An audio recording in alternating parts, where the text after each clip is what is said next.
Sajak Budaya. Hari ini Raisya sudah mengundang dua narasumber yang keren.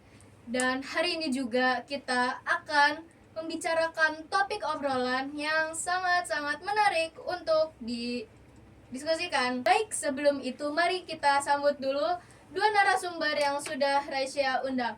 Halo gadis, halo Syifa. Halo. Baik, gimana kabarnya? Masih semangat? Kabar baik, masih semangat dong. Oke, mau ice breaking dulu mbak. Tepuk satu. Tepuk dua. Udah. Oke, langsung aja ya kita masuk topik hari ini. Kita akan ngebahas sistem kekerabatan. Gladys kira-kira bisa jelasin enggak apa itu sistem patrilineal dan matrilineal? Jadi gini, simpelnya patrilineal itu sistem keturunan yang ditarik dari jalur bapak. Gampangnya, nama keluarga atau marga itu nurun dari bapak ke anak laki-laki. Kalau anak perempuan nanti dia ikut marga suaminya. Nah, kebalikannya, kalau matrilineal itu garis keturunannya dari jalur ibu. Jadi yang mewarisi harta dan status itu dari ibu ke anak perempuan. Biar lebih kebayang nih, Syifa bisa nggak ngasih contoh nyata dari kedua sistem tersebut? Bisa dong. Contoh yang paling gampang untuk patrilineal ada dari suku Batak. Setiap orang Batak itu punya marga yang dikasih dari bapaknya. Marga ini penting banget buat nentuin siapa kerabat dan posisinya di adat. Kalau di matrilineal ada dari suku Minangkabau. Di sana harta pusaka kaya rumah adat itu milik kaum perempuan yang diwariskan dari ibu ke anak perempuannya. Nah, dari pembagiannya aja udah beda banget ya. Nah, untuk perannya nih, kan ada dua sistem tadi, patrilineal dan matrilineal. Pembagiannya itu kira-kira kayak gimana sih? Nah, kalau soal pembagian, di patrilineal itu laki-laki perannya dominan.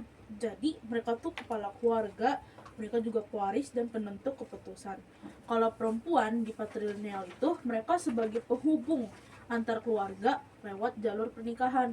Nah, kalau di matrilineal, perempuan justru yang punya peran sentral. Mereka yang menjaga kelangsungan garis keturunan dan harta keluarga. Tapi bukan berarti laki-laki nggak penting di matrilineal. Justru mereka punya peran sebagai pelindung dan pemimpin adat. Dari dua itu juga udah beda banget ya. Iya, iya. Syifa ada nggak apa sih contoh nyata ya? Syifa kira-kira ada nggak contoh nyata dari kedua peran-peran tersebut? Tentu ada dong. Di masyarakat patrilineal kayak suku Batak, laki-laki punya tanggung jawab besar buat ngurusin keluarga dan marga. Sedangkan perempuan itu sangat dihormati sebagai boru atau jembatan antar dua marga. Sementara di Minangkabau, perempuan yang punya otoritas di rumah dan laki-laki punya peran penting sebagai mama atau paman yang bertanggung jawab atas anak-anak saudarinya. Dinamika sosialnya aja udah beda banget ya. Gladys kira-kira bisa nggak sih jelasin dong dari sudut bentar. Dinamika sosialnya aja udah beda banget ya. Gladys kira-kira bisa nggak sih jelasin dari sudut pandang ilmiahnya itu kayak gimana? Nah, secara konsep, sistem patrilineal itu menciptakan struktur yang lebih hierarkis. Posisi seseorang ditentuin banget sama marganya. Sementara matrilineal itu menciptakan struktur yang lebih datar. Nah, di mana di situ ikatan dengan keluarga ibu itu sangat kuat dan nggak putus. Nah, kan ada nggak sih contoh nyata di sehari-hari?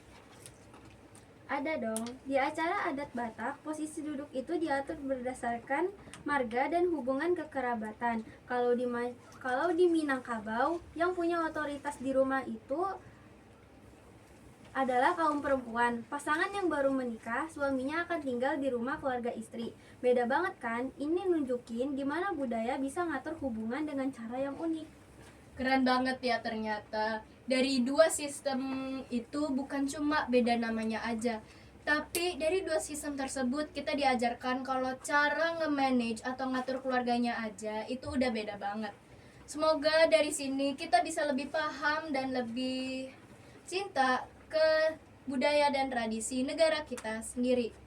Baik, sekian dari kami. Wassalamualaikum warahmatullahi wabarakatuh. Dadah. Bye bye.